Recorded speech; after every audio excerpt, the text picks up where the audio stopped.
Lockdown के शुरू होने के बाद प्रधानमंत्री तीसरी बार देश को संबोधन करने के लिए आए और हमेशा की तरह जो वो शब्दजाल फैलाते हैं, नया नारा फेंकते हैं, कुछ कैमोफ्लेजिंग करते हैं और कुछ झूठ भी बोलते हैं। कल के भाषण में ये सब कुछ शामिल था। प्रधानमंत्री एक बहुत बड़ा झूठ बोले कि पीपीई और N95 की किट्स इस देश में नहीं बनती थी, मैंने बनवानी शुरू की।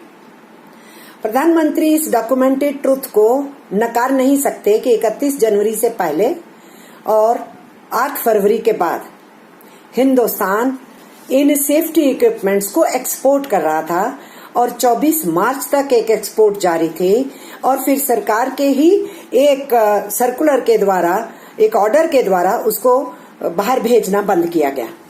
इसलिए ऐसा झूठ नहीं बोलना चाहिए जो डॉक्यूमेंट्स प्रूव करेंगे कि प्रधानमंत्री सच नहीं बोल रहे हैं। फिर प्रधानमंत्री ने एक जो नया नारा फेंका, इस बार वो फेंका आत्मनिर्भर भारत बनाएंगे। तो प्रधानमंत्री ये जानते नहीं है जो उनकी खुद की नीतियां रही हैं हिंदुस्तान के आत्मनिर्भरता को तोड़ने की। हमारे देश के पब्लिक सेक्टर को, गवर्नमेंट सेक्टर को कमजोर करने की पूरी कोशिश की गई 6 साल के अंदर। हमारे पब्लिक सेक्टर को और गवर्नमेंट सेक्टर को 100% विदेशी पूंजी के आगे फेंकने के फैसले लिए गए और विदेशी पूंजी को ज्यादा से ज्यादा रियायत देने के लिए हिंदुस्तान के श्रम कानूनों को कमजोर किया गया और उसके साथ साथ हमारे किसानों की जमीन को बड़ी आसानी से छीन लेने के लिए कई बार ऑर्डिनेंस लाए गए। तो कौन सी आत्मनिर्भरता की बात कर रहे हैं प्रधानमंत्री? मैं बताना चाहती हूँ मिस्टर प्राइम मिनिस्टर, हमारा देश आत्मनिर्भर है जिसकी आपने कमर तोड़ने की पूरी कोशिश की। वो आत्मनिर्भर भारत कौन सा है? हमारे देश के करोड़ों मजदूर जो सिर्फ पगार पे जिंदा हैं, जो स्वतः रोजगार हैं, जो दिहाड़ीदार हैं, जो अपने गांवों को छोड़ के दूर दराज काम करने के लिए जाते हैं, माइग्रेंट वर्कर्स हैं। हमारे छोटे किसान हैं, मंझले किसान हैं, हमारे खेत मजदूर हैं। गांवों के अंदर भी अपनी रोजी रोटी को स्वतः चलाने वाले लोग भी हैं। इनकी गिनती 110 करोड़ से लेके 120 करोड़ तक पड़ती है। ये आत्मनिर्भर लोग हैं जो अपनी रोजी रोटी चला रहे हैं। उनके ऊपर गाज गिरी ये जो अचानक लॉकडाउन बिना तैयारी के आपने किया, उनके लिए कल के भाषण में आपके पास एक भी लफ्ज नहीं था और आपका पूरा का पूरा ये जो सपना दिखाने का काम था और 20 लाख करोड़ के पैकेज की जो आपने बात की, फिर से आप इस देश की बिल्डर्स लॉबी, कॉरपोरेट घराने और दुनिया की वित्त पूंजी, उन सबकी सेवा में आप कैसे जुड़ेंगे? आप केवल उन्हीं चीजों का संज्ञान ले रहे थे। लोकल की बात कर रहे थे ना आप। आपके जो लोकल के उदाहरण थे, वो सप्लाई जो है, वो सप्लाई चेन इस देश के लोग दशकों से कर रहे हैं। लेकिन आप जिस सप्लाई चेन का चर्चा कर रहे थे, वो सप्लाई चेन है एक्सपोर्ट ओरिएंटेशन की और बड़े क्षेत्र की। आप उस सप्लाई चेन की चर्चा कर रहे हैं। उस सप्लाई चेन में हमारे गरीब जो सप्लाई चेन में शामिल होता है, आपका कहीं भी उसके लिए कोई दुख नहीं झलका है कल के भी आपके भाषण के अंदर। और इसलिए मैं ये कहना चाहती हूँ, आपने बोल दिया कि 4 महीने से पूरी दुनिया जो है इस महामारी से भिड़ रही है, लेकिन उस 4 महीने की लड़ाई के अंदर भारत शामिल नहीं था, क्योंकि आपने दिसंबर महीने से ये पूरी दुनिया में चल रहा है, आपने मार्च के महीने तक संज्ञान नहीं लिया। आपकी पार्लियामेंट चलती रही, आपने पार्लियामेंट को कॉन्फिडेंस में नहीं लिया। मैं ये बात पहले भी कह चुकी हूँ, मैं दोहरा रही हूँ, आपने सरकारों को, राज्य सरकारों को कॉन्फिडेंस में नहीं लिया। हमारे देश के मजदूरों को, किसानों को कॉन्फिडेंस में नहीं लिया, नागरिकों को कॉन्फिडेंस में नहीं लिया। और आपने अचानक पहली बार 19 मार्च में जो घोषणा भी की तो देश को नहीं बताया कि कितना बड़ा लॉकडाउन करने वाले हैं। इस देश के आवाम को तैयार नहीं किया गया कि किस तरीके की महामारी से लड़ा जाएगा। और अचानक आप थालियां और घंटियां बजवाते हैं, बाद में दिए और मोमबत्तियां जलवाते हैं। लेकिन जो हताश हो गया करोड़ों की गिनती में, जिसका 20 मार्च के बाद वेतन नहीं मिला, और वो ये सोच के कि आपने कहा है 18 दिन में महाभारत लड़ा गया था और जीत लिया गया था, 21 दिन के अंदर, 21 दिन के लॉकडाउन में कोरोना पे जीत हासिल को हो जाएगी, और वो ये सोच के कि प्रधानमंत्री ने कहा है 21 दिन में फारिग हो जाएंगे, वो अपने कष्ट को सहने के लिए तैयार रहा। अब तो 47 दिन हो चुके हैं। वो सड़कों के ऊपर कब से चल रहा है, वो मजदूर फंस रहा है जंगलों में, रेल पटरी पे चल रहा है, कट रहा है रेल पटरी पे, एक्सीडेंट्स में मर रहा है, भूख से मर रहा है, आत्महत्या से मर रहा है। हमारी वो माइग्रेंट वर्कर बहनें पैदल चल रही हैं प्रेगनेंसी की हालत में। एक ने तो परसों बच्चे को जना है सड़क के ऊपर। और इस तरीके से हम ये देख रहे हैं। उनकी क्या, जिनके लोग एक्सीडेंट्स में मर गए। आपने कहा कि गांवों की तरफ देखो, ये सब गांवों की तरफ ही तो जा रहे थे, जिनको पहुंचाने का इंतजाम आपने नहीं किया। और अभी भी जो लोग फंसे हुए हैं आपके पास, उनके लिए ब्लूप्रिंट नहीं है। विदेशों से आने वालों के लिए आपके पास ब्लूप्रिंट मौजूद है। और इसलिए आपने बीच में पूरा प्रयास किया कि मजदूरों को रोका जाए, जाने नहीं दिया जाए। आपकी सरकार ने रेलिंग चलाने से बीच बीच में रोक दिया। ये सब कुछ आपने किया और आप ये कह रहे हैं आत्मनिर्भर भारत बनाएंगे। और जो आत्मनिर्भर भारत है, खुद कमा के खुद खाता है, उसके लिए आपके इस पैकेज के अंदर कुछ भी शामिल नहीं है। उसकी आपने बात नहीं की, उसके कष्ट के साथ आपने आवाज नहीं उठाई। और आप बात क्या कर रहे थे चीफ मिनिस्टर्स के साथ? कंपैशन होना चाहिए, स्टेट्समैनशिप होनी चाहिए। ये कंपैशन है मिस्टर प्राइम मिनिस्टर कि आपने एक लफ्ज नहीं बोला कष्ट में रहने वाले लोगों के लिए, और आपने कह दिया कि तपस्या कीजिए और त्याग कीजिए। जो लोग नवाले के लिए तरस रहे हैं, कैश नहीं उनके हाथ में, उनके लिए आप त्याग और तपस्या की बात कर रहे हैं। एक और बहुत बड़ा झूठ आपने बोला कि सबको कैश मिल गया घरों में बैठ के, आपको चिंता नहीं हुई डिजिटल इंडिया में। झूठ बोल रहे हैं। जो कवर्ड हैं वो भी सारे कवर नहीं हुए कैश ट्रांसफर में। जो किसी स्कीम में कवर नहीं होते, हमारे गरीब गुरबा, उनको कुछ नहीं मिला। जिनके पास राशन कार्ड्स हैं उनको भी 100% कवरेज नहीं मिला। जिनके पास राशन कार्ड नहीं, वो भी उसी बदतर हालत में हैं, उनको राशन नहीं मिला। और अभी भी लंबी लंबी लाइनों में फिजिकल डिस्टेंसिंग की परवाह किए बिना मजदूर 6-6 घंटे खाने के इंतजार में खड़ा रहता है। आपने संज्ञान नहीं लिया। उन 2 बच्चों का भी संज्ञान नहीं लिया, जिनका पिता उनकी माँ को साइकिल के ऊपर वापिस अपने गांव लेकर के जा रहा था और वो बच गए हैं, माँ बाप मर गए हैं। इसलिए मिस्टर प्राइम मिनिस्टर, आपका दिल धड़कता है कॉरपोरेट घरानों के लिए, विदेशी पूंजीपतियों के लिए और इस देश की बड़ी बड़ी लॉबी के लिए। इसीलिए आपके पैकेज के अंदर उनके लिए कुछ नहीं था। आपने अपने पैकेज में 20 लाख करोड़ का सपना दिखाया।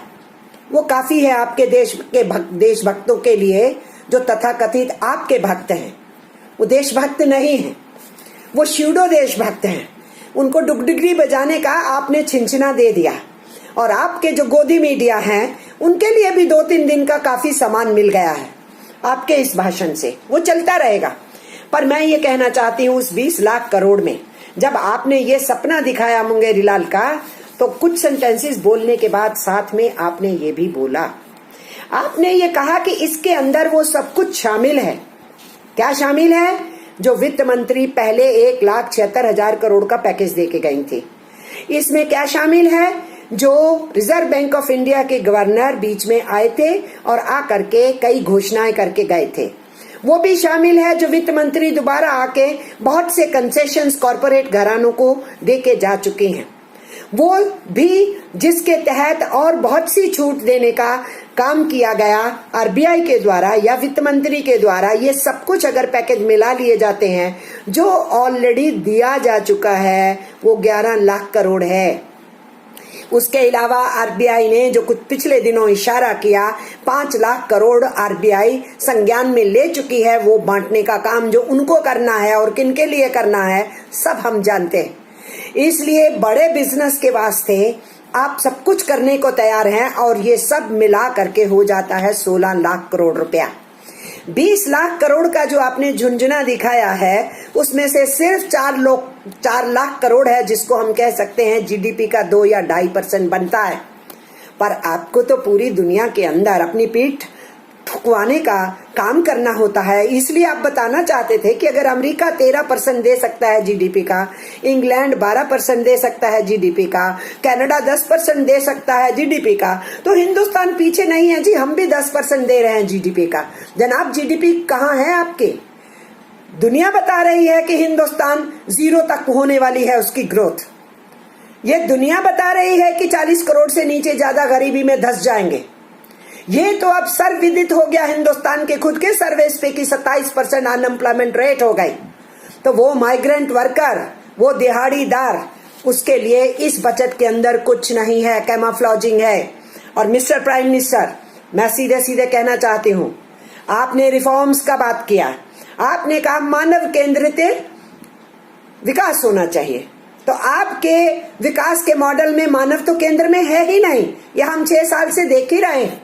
और उसके साथ साथ आपने बहुत बड़ी रिफॉर्म्स की चर्चा कर दी। आपके रिफॉर्म्स क्या हैं? आपके रिफॉर्म्स किसान को बाहर फेंक देंगे। आप एपीएमसी की बात करते हैं और एफसीआई को आप वाइंड अप कर देना चाहते हैं। और इसलिए बाजार बाजार और बाजार आपके जहन में है। आप छोटे किसान को, मंझले किसान को बचाने की बात नहीं करते, जो 85% किसानी करने वालों में से है। और आपके जो रिफॉर्म्स के मॉडल हैं वो हिंदुस्तान के मजदूरों के ऊपर और कुठाराघात करने के हैं। उसका पर्दाफाश लगातार हो रहा है। तो प्रधानमंत्री जी, आप जब मुख्यमंत्री थे, आपने गुजरात को तथाकथित मॉडल बनाया था कुछ चीजों का। वो मॉडल आप पूरे देश के ऊपर लागू कर रहे हैं, उसके ऊपर मैं बात करना चाहती हूँ। इसलिए ये आपको आज ये कहना चाह रही हूँ, आपका क्या मॉडल था? आपका मॉडल था किसानों की जमीन छीनो, आदिवासियों की जमीन छीनो, बड़े कॉरपोरेट घरानों को दो, अदानी और अंबानी को दी गई। जो 50 साल से वहां बसे हुए किसान थे, पंजाब से ले जा करके बसाए गए थे, पाकिस्तान के साथ लगने वाली सरहदों के जगह के ऊपर बसाए गए थे ताकि वो एक ढाल बन सके। आपने 50 बरस के बाद उनको कहा बोरिया बिस्तरा गोल करके यहाँ से चले जाइए, ये जमीन के मालिक आप नहीं है। आपने आदिवासियों और किसानों की जमीन छीन करके वल्लभ भाई पटेल के, सरदार वल्लभ भाई पटेल का बड़ा ऊंचा बुत खड़ा किया, जिसमें आपके कॉरपोरेट घरानों के मित्रों ने एक नया पैसा नहीं दिया। हमारी जनता के पैसे से बने हुए पब्लिक सेक्टर का उसमें 3000 करोड़ ले लिया गया। आपने उन आदिवासियों और किसानों को जमीन वापस नहीं की। और इसलिए हम जानते हैं कि आपका एजेंडा क्या है। आपने कुर्सी के ऊपर बैठते ही 3 बार ऑर्डिनेंस लाया लैंड एक्विजिशन एक्ट को बदलने का, जो अंग्रेजी राज के कानून को बदलने के लिए पार्लियामेंट में बहस चली। 2013 में कानून बना, बीजेपी भी उसके अंदर वोट करने में शामिल थे। आपने कुर्सी पे बैठते ही 2014 में उस कानून को तोड़ने की कोशिश की। तो आपका जो रिफॉर्म्स का एजेंडा है किसानों के बारे में, जमीन के बारे में, आपने लैंड की बात की, हम परिचित हैं उससे। आपने लिक्विडिटी की बात की, तो हम जानते हैं आपके राज के दौरान 36 घराने देश को छोड़ के भाग गए। उनमें से कुछ का पिछले दिनों के अंदर पैसा माफ किया गया। आपके राज में 13 लाख करोड़ रुपए से ऊपर नॉन परफॉर्मिंग एसेट्स बनाए गए। वो पैसा सारा डूबत पैसा है और वो देश के ऊपर बहुत बड़ा कुठाराघात है। हम जानते हैं लिक्विडिटी के क्या मायने हैं। नोटबंदी के टाइम में सारी जनता का पैसा निकलवा लिया गया, ये सब हम जानते हैं। उसकी लंबी बखान आज हम क्या करेंगे। तीसरी बात आपने जो की लॉ की, तो रूल ऑफ लॉ को तो आप मानते नहीं। रूल ऑफ लॉ आपको और आपके लोगों को प्रोटेक्ट करने के लिए होना चाहिए। रूल ऑफ लॉ जो विरोधी हैं, जो आपके ऊपर उंगली उठाते हैं, आपकी पॉलिसी का क्रिटिसिज्म करते हैं, उनको बंद करने के लिए इस्तेमाल किया जाता है। और इसीलिए आपने इस जो मेडिकल इमरजेंसी थी उसको भी लॉ एंड ऑर्डर की प्रॉब्लम बना दिया। इसलिए वर्कर जब वेतन की मांग कर रहा है उसकी पिटाई हो रही है, जब वो घर जाने की बात कर रहा है उसकी पिटाई हो रही है, जब वो राशन के लिए सड़क पे निकल रहा है उसकी पिटाई हो रही है। क्योंकि आपकी नजर में ये कोई मानवीय समस्या नहीं है, ये कोई मेडिकल इमरजेंसी नहीं है, ये लॉ एंड ऑर्डर प्रॉब्लम है। और चौथी बात आपने एल की क्या कही, लेबर।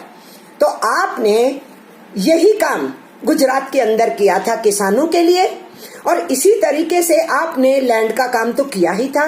लिक्विडिटी के मामले में भी आपका यही हिसाब था। और रूल ऑफ लॉ को हम जानते हैं, गोधरा से लेके गोधरा के बाद के कांडों में क्या हुआ, आप रूल ऑफ लॉ का कितना सम्मान करते हो। और जो लेबर की बात है, आपके चीफ मिनिस्ट्री के राज के दौरान वहां पर श्रम कानूनों को बहुत तोड़ा और मरोड़ा गया था। और आज एक तरफ आप तथाकथित सपना दिखा रहे हैं और लोगों को कैमोफ्लेज करके झूठ के अंधेरे में फंसा रहे हैं, दूसरी तरफ हिंदुस्तान के श्रमिकों के कानून को तोड़ रहे हैं। आपने कुर्सी पे बैठते ही वसुंधरा राजे की सरकार को, बीजेपी की सरकार को इस्तेमाल करके 4 कानूनों को वहां असेंबली में चेंज करवा के और राष्ट्रपति के सिग्नेचर करवा के दिए। उसके बाद पूरे हिंदुस्तान के चीफ सेक्रेटरीज को एडवाइजरी देके उन कानूनों में 10 राज्यों में परिवर्तन कराया। आज आप उत्तर प्रदेश की योगी सरकार का इस्तेमाल कर रहे हैं और उनके जरिए से ऑर्डिनेंस लाया गया है, एक देश, एक भाषा, एक नेता, एक टैक्स, एक पहरावा, एक खान, यही बातें आप करते हैं ना। और उसी के तहत आपने कहा कोडिफिकेशन का, जब हम लोगों ने विरोध किया ट्रेड यूनियंस ने, तो आपने कहा एक देश एक कानून। और आज केंद्रीय कानूनों के ऊपर एक राज्य की सरकार ऑर्डिनेंस बना रही है। ये है आपका फेडरलिज्म। फेडरलिज्म के ऊपर चोट, उसको तोड़ना और कंट्राडिक्टरी नारे देना, आपका सारा भाषण विरोधाभास से भरा हुआ था। और आज उस ऑर्डिनेंस के जरिए से आप मध्य प्रदेश, यूपी और गुजरात की सरकारों के जरिए से हिंदुस्तान के मजदूरों के 134 वर्ष के संघर्षों से हासिल किए हुए उनके हकों के ऊपर कुठाराघात कर रहे हैं। और आपने जो कहा हम रिफॉर्म्स करेंगे, वो रिफॉर्म्स सीधा सीधा इशारा है कि आप श्रमिकों की पिटाई करना चाहते हैं। इसलिए आप स्लेव लेबरी की तरफ हमारे देश के मजदूरों को धकेल रहे हैं। आत्मनिर्भर जो अपने कमाता है, खाता है, आज आप उसको बॉन्डेज में डालना चाहते हैं। आप दुनिया के जितने इंटरनेशनल कोवेनेंट्स हैं जिसमें हिंदुस्तान शामिल है, आप उसकी धज्जियां उड़ा रहे हैं। ILO के साथ कन्वेंशंस में जहां जहां एग्रीमेंट है हिंदुस्तान की सरकारों का, आप उसको तोड़ रहे हैं। इसलिए कल का आपका भाषण, हम ये कह सकते हैं, वो आईना है इस बात का कि आप आगे जाकर के क्या करने वाले हैं। इसलिए 20 लाख करोड़ का झुंझुना मुबारक हो नरेंद्र मोदी जी के भक्तों को और उनके गोदी मीडिया को। और देश के मजदूरों को मैं ये कहना चाहती हूँ, आपके लिए कुछ नहीं है। किसानों के लिए कहना चाहती हूँ, आपको बाजार के हवाले किया जाएगा और सरकार अपनी जिम्मेदारी से मुक्त होना चाहती है। और इसलिए इस मौके के ऊपर मैं इतना ही कहते हुए कि गुजरात के मॉडल को आप पूरे हिंदुस्तान में जो थोपने का काम कर रहे हैं, वो गुजरात का मॉडल आपका फेल हो चुका है। अब हिंदुस्तान को फेल करने के लिए आप निकल पड़े हैं। अपनी असफलताओं को छुपाने के लिए नए नए नारों को फेंकने का काम, कैंपेन चलाने का काम आप करते रहे हैं। आप आगे भी करेंगे, हम ये समझते हैं। लेकिन मैं श्रमिक आंदोलनों की तरफ से कहना चाहती हूँ, हमने आपकी चुनौती स्वीकार की और हम लड़ेंगे। हम आराम से नहीं बैठे। हमने मई दिवस मनाया, उसके बाद अलग अलग ट्रेड यूनियंस ने अपने संघर्ष को आगे बढ़ाया। हमने जो चिट्ठियां आपको लिखी, आपने जवाब तक नहीं दिया। हमने श्रम मंत्रालय को लिखी, जवाब तक नहीं आया। और आप अपने श्रम मंत्रालय का इस्तेमाल कर रहे हैं। सारे राज्यों को आपने कहा कि जो 134 बरस पहले का हमारा जो कानून था 8 से 8 घंटे के काम का, आपने सबको संदेश दे दिया कि 8 घंटे को 12 घंटे कर दीजिए। तो आप दिल्ली में बैठे बैठे राज्य की सरकारों को निर्देश दे रहे हैं, दूसरी तरफ फेडरलिज्म तोड़ रहे हैं, तीसरी तरफ एक राज्य सरकार से केंद्र कानून पे हमला करवा रहे हैं, ऑर्डिनेंस करवा रहे हैं। और कभी चीफ मिनिस्टर्स को संज्ञान में नहीं लिया और अब सारी चीजें चीफ मिनिस्टर्स पे फेंक भी रहे हैं, लेकिन जो राज्यों की मांग है उसको पूरा भी नहीं कर रहे। आपने हिंदुस्तान को अराजकता में फेंका है। एक रात सपना आया, अचानक लॉकडाउन कर दिया गया और फिर सपने पे सपना जो आता रहा उसको आप लेकर के आगे बढ़ाते रहे। जवाब दीजिए ना। आप तो कह रहे थे 18 दिन में महाभारत जीती गई, 21 दिन में कोरोना को हरा लेंगे। लोगों को झांसा दिया आपने और आज बात करते हैं कोरोना तो अभी बहुत देर चलना है, इसलिए लॉकडाउन और रहना है और हमको रिफॉर्म्स करना है और हिंदुस्तान को बड़ा ताकतवर बनाना है। हिंदुस्तान हिंदुस्तान की कमर तो आप पहले ही तोड़ चुके हैं, नोटबंदी और जीएसटी के बाद, और उसके बाद बेरोजगारी की दर को बढ़ा के, और जिस ढंग से लॉकडाउन लागू किया, और फिर रोजमर्रा खाने और कमाने वालों को आज भी आपने उनको 3 महीने 4 महीने की जो हम मांग कर रहे थे कि सरकार पगार दे, आप उसके लिए तैयार नहीं है। इसलिए मिस्टर नरेंद्र मोदी, मजदूर यूनियनों ने आपकी चुनौती स्वीकार की है। आने वाले दिनों में हमारा संघर्ष बढ़ेगा, हम लड़ाई को तेज करेंगे। हम आराम से नहीं बैठे, हम अंग्रेजों से लड़े थे तो हम अपने आजाद हिंदुस्तान में अपने ही देश के लोगों द्वारा चुनी हुई सरकार, चाहे अल्पमत की वोटें लेके ज्यादा सीटें लेकर के बैठी हुई सरकार हो, हम उससे लड़ेंगे और भिड़ेंगे। आम आवाम से मैं कह रही हूँ, लड़ाई के लिए तैयार रहें। श्रमिकों से मैं कह रही हूँ, किसानों से कह रही हूँ, आने वाले दिनों में गहन संघर्ष होगा, हम उसकी तैयारी करें। आप सबको नमस्कार और प्रणाम, सत श्री अकाल और आदाब कहते हुए मैं जय हिंद कहते हुए अपनी बात को खत्म करती हूँ। फाइनेंस मिनिस्टर क्या पैकेज लाती हैं, मैं फिर आपके बीच में आऊंगी। धन्यवाद।